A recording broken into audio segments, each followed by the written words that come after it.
অসাধারণ হয়েছে। শুকনো মরিচের ঝাল, পেঁয়াজ কুচি নিয়ে নিলাম।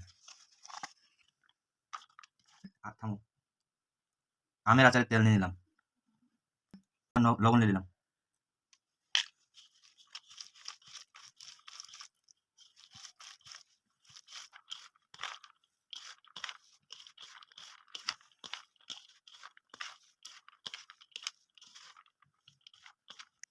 একটু আচার নিয়ে নিলাম।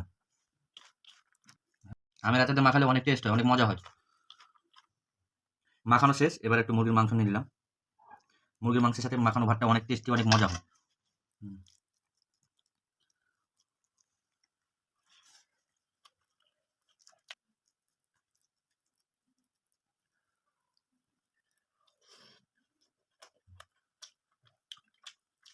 অসাধারণ হয়েছে।